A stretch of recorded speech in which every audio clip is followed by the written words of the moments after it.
Hey, what's up guys? This is Anthony from Anthony's Customs, and for this review we are looking at the Ultimate Spider-Woman figure, the new Marvel Legends Spider-Man wave. Not the most ambitious figure in the world, but that's fine. They don't all have to have all kinds of stuff going on. As long as they do what they do well, that's all we need. And it does for the most part. This is what she looks like, so I'm happy with it. They got it mostly the way they're supposed to get it. It's really going to come down to paintwork because almost all of the figure is a repaint. So let's look at it. She stands about 6 inches tall, so she's definitely shorter. As far as I can tell, she is built on the Spider-Girl mold that we saw not that long ago with the black and white suit.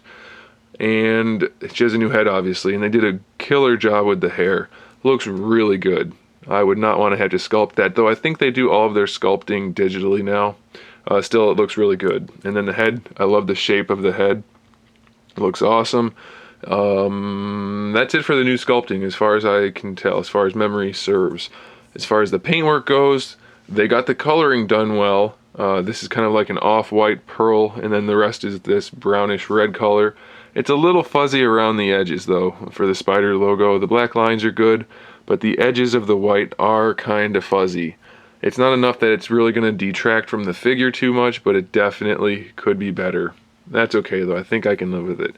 The head is just on a ball peg with a hinge. You can see that right there, so you can bring the head all the way down, all the way up.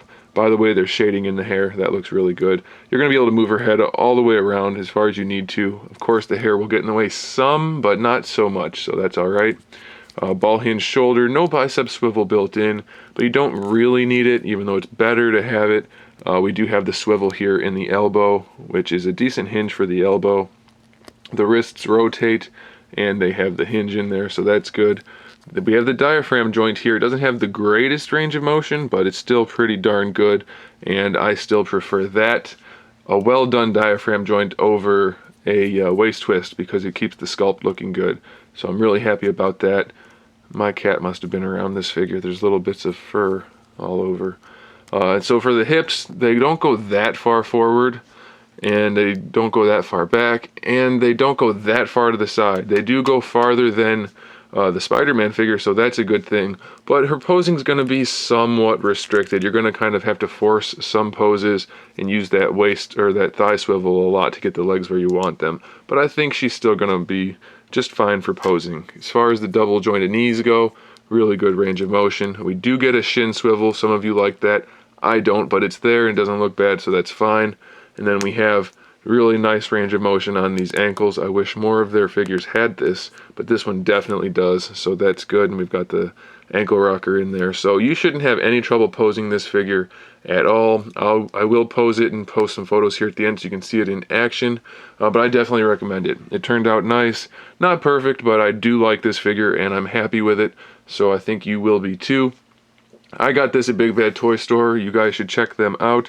I'm not just promoting them to promote them. I do actually like the store. I actually shop there, and I think you'll probably find what you're looking for there. So check them out, and make sure you subscribe to my channel so you can see my upcoming figure reviews, custom figures, and other good stuff. And in the meantime, keep collecting.